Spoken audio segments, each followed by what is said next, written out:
Ahora bien, esto va mucho más allá de Adam Weishaupt, si lo supera y por mucho. Para poder descifrar bien lo que sucedía tenemos que entender el contexto geopolítico de la época, entender cómo es que había una guerra entre poderes supranacionales en ese momento, ¿verdad? Y que la Revolución Francesa forma parte de, es un punto álgido, digamos, un punto de ebullición de una guerra que ya se venía convulsionando de muchos años atrás. Sí, entonces es necesario revisar un poco lo que sucedía. Vamos a tener que retroceder cuando menos 100 años antes, sí, a un evento conocido como la Revolución Gloriosa, que es una guerra entre Holanda e Inglaterra en 1688. Holanda en ese momento ya era una república, ya se había independizado de la corona española, ¿sí?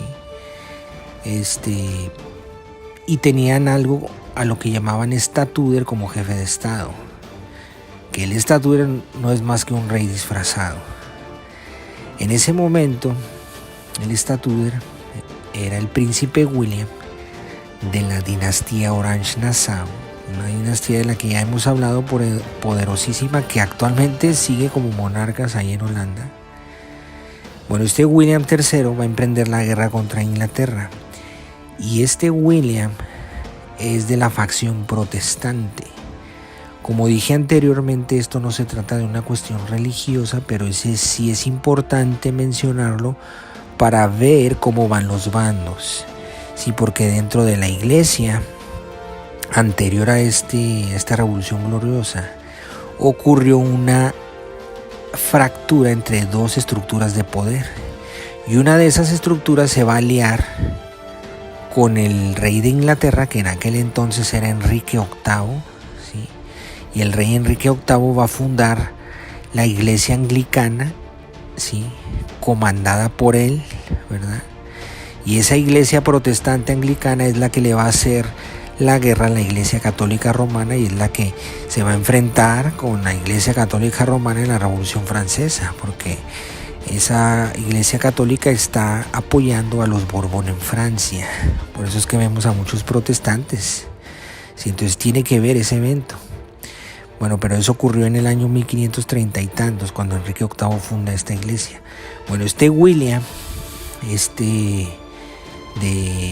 príncipe de Orange-Nassau de Holanda, este William era de esa facción, de esa iglesia que venía de Inglaterra, de la facción protestante. Pero resulta que en ese momento el rey que gobierna Inglaterra es del bando contrario, es de la facción católica. Su nombre es James II o Jacobo II, que es de la dinastía Stuart o Estuardo, ¿sí? Ellos anteriormente habían sido protestantes, pero se convirtieron al catolicismo. De hecho, gracias a esa alianza que hicieron con la Iglesia Católica es como logran obtener el trono en Inglaterra. Entonces este James II, que gobernaba en ese momento, era de esa facción, de la facción católica, ¿sí? Entonces el William de Holanda le va a hacer la guerra, ¿verdad? Que además este James es su tío y además es su suegro, porque William se casó con la hija de este James, Stuart. Sí, entonces va a empezar esta guerra por el trono en Inglaterra, y de aquí van a surgir, por un lado va a surgir un grupo, ¿verdad?, de conspiradores, de masones, ¿verdad?, llamada la masonería de los antiguos o la masonería operativa. Esta masonería está formada, es la que va a apoyar a James, ¿sí?, al Estuardo, ¿sí?, para que se quede en el trono. Sí, va a formar estas huestes, los llamados jacobitas, ¿sí? Jacobitas porque James es Jacobo, ¿verdad?, se traduce como Jacobo. Estos jacobitas no deben confundirse con los jacobinos de la Revolución Francesa. Sí, aunque sí hay una relación porque la guerra es la misma, ¿verdad?, pero esos jacobinos de la Revolución Francesa son los que van a ser financiados por Inglaterra para derrocar a los Borbón en Francia. Estos jacobitas es otro grupo. Estos jacobitas son los que apoyaban a este James, ¿sí? Y empezaron a crear todos estos grupos de masonería.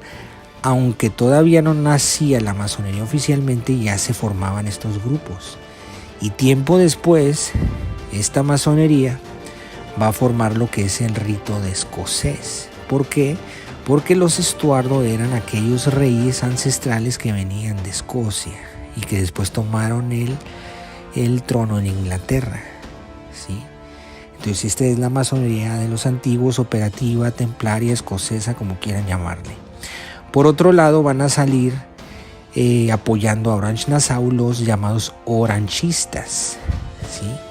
Que van a generar otro grupo que es la masonería moderna o la masonería especulativa, ¿sí? Y quieren a William en el trono inglés. Entonces la guerra se vuelve sangrienta. Al final de cuentas, William, el de Holanda, va a salir victorioso. Y este James Stuart, ¿sí?, huye ¿a dónde? A Francia. Sí, porque en Francia gobernaban los Borbón, que en ese momento era su primo, el rey de Francia. Y además esos Borbón son enemigos de los Orange-Nassau de Holanda, porque se estaban disputando el comercio en el continente americano, ¿sí? Entonces ahora que tenía bajo su mando el gobierno de Holanda, ahora también va a tener el de Inglaterra, al derrotar a este Jacobo, a este James. Entonces James se refugia a Francia y se lleva a todo este grupo de masones. Por eso es que el rito escocés, contrariamente a su nombre, va a surgir en Francia y no en Escocia, porque ahí estaban refugiados todo el grupo junto con el Estuardo, ¿sí? Ahí es donde va a surgir la francmasonería, es decir, la masonería francesa, ¿sí?, bajo el amparo de los Borbón y los Stuart, ¿sí? Aunque bueno, primero nacería la de Inglaterra, ¿verdad? Pero no adelantemos tanto todavía.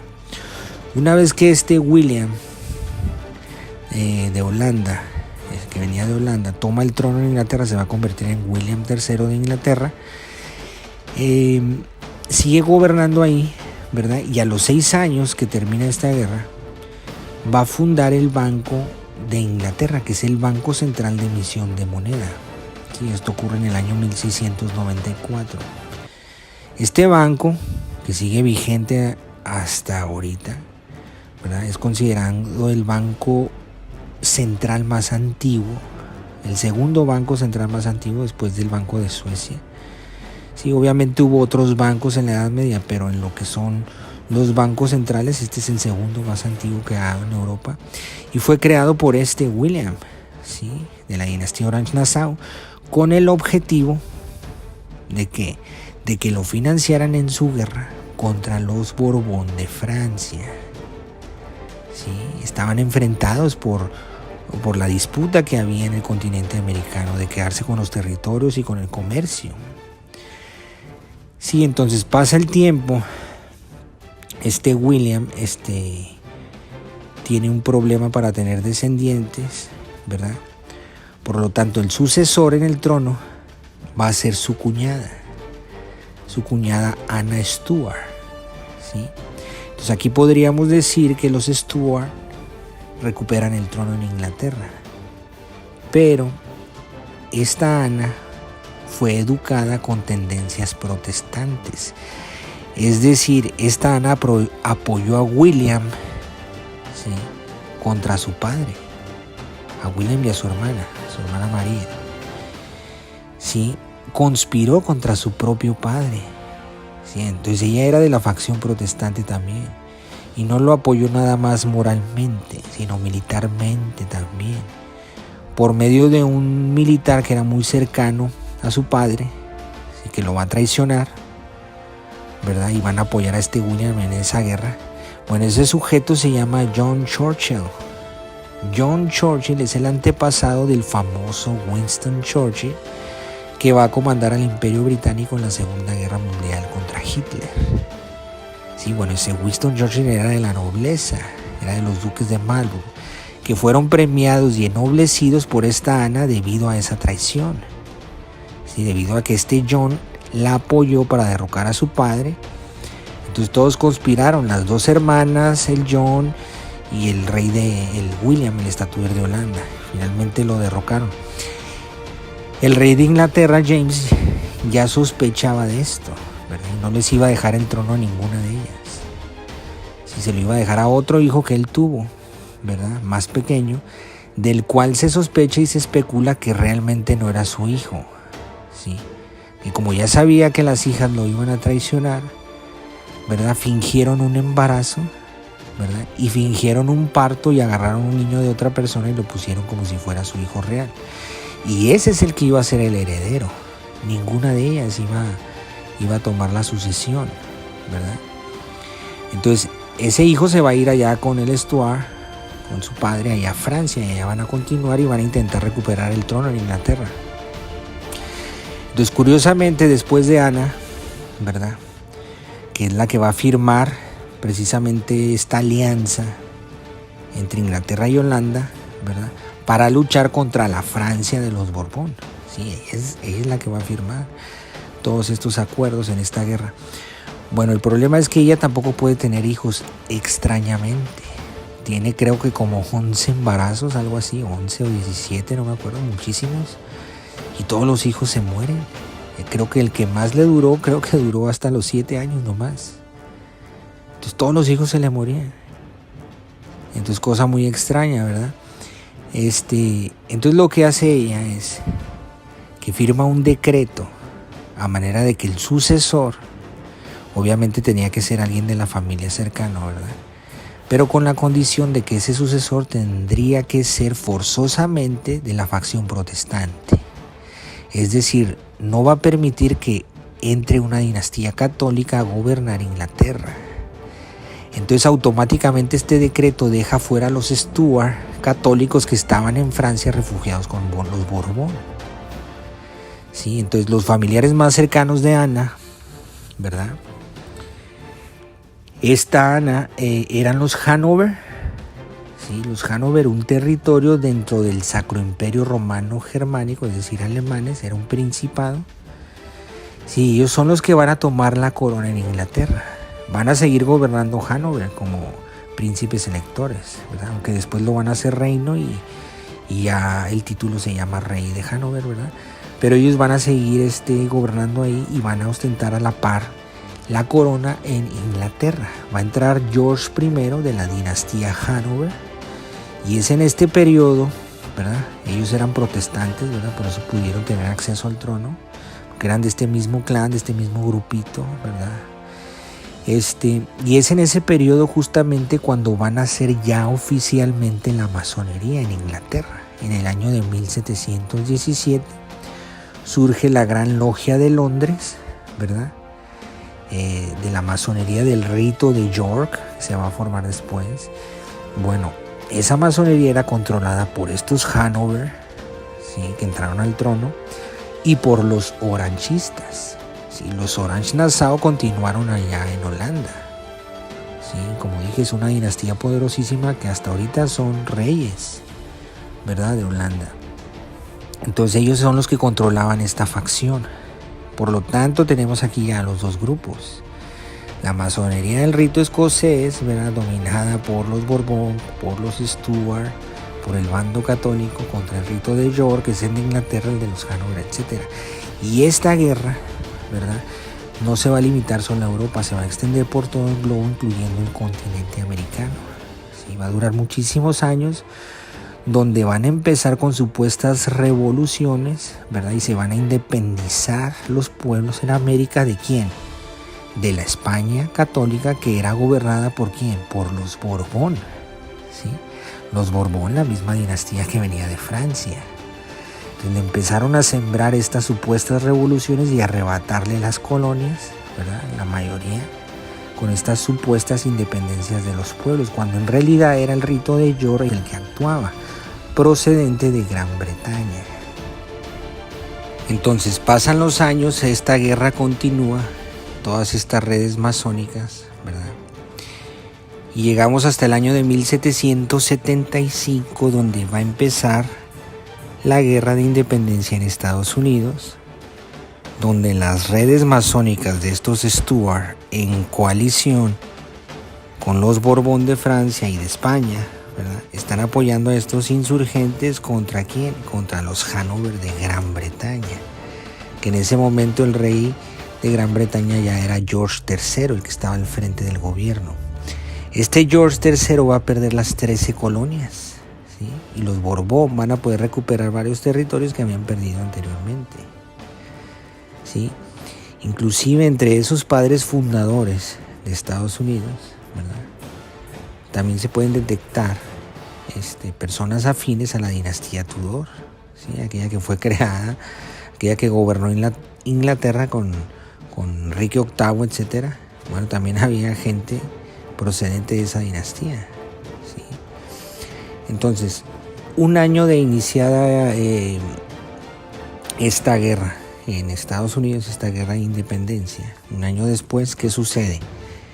Se crea la Orden Illuminati en Baviera, en Alemania, ¿sí? En el año 1776, ¿sí?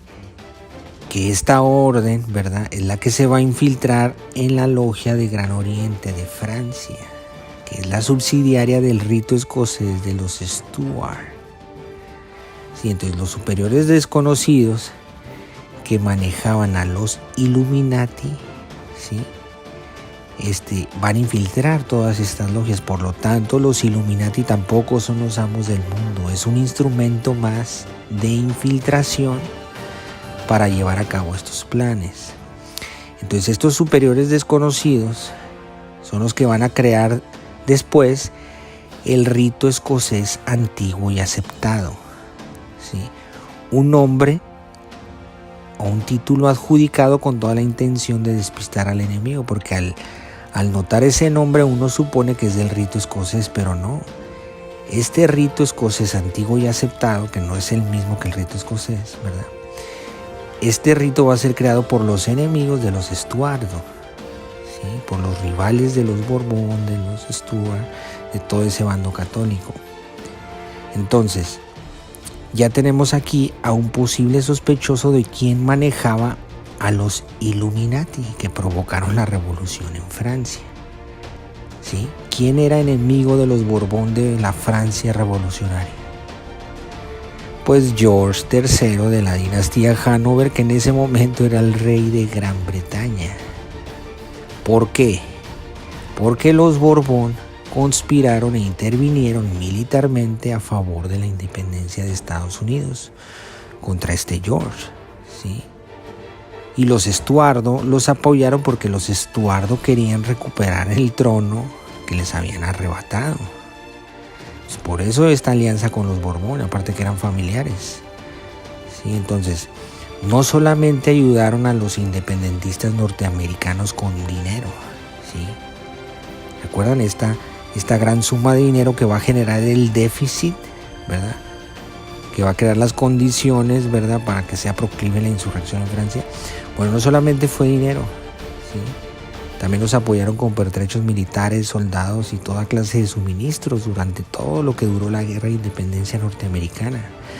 Y esto lo hacían mediante, o clandestinamente, de forma encubierta, mediante la Compañía Francesa de las Indias Orientales, esa megacorporación que rivalizaba por el comercio en América contra la Compañía Inglesa de las Indias Orientales, ¿sí?, aquella de la que ya hemos hablado y que es la precursora del narcotráfico, y también rivalizaba con la Compañía Holandesa de las Indias Orientales. Entonces estas tres compañías que venían de estos tres gobiernos, porque se estaban disputando el control de América, del comercio, ¿sí? Entonces por eso de ahí viene esta guerra, ¿sí?, contra los Hanover de Gran Bretaña, ¿sí?, y contra los Orange-Nassau de Holanda.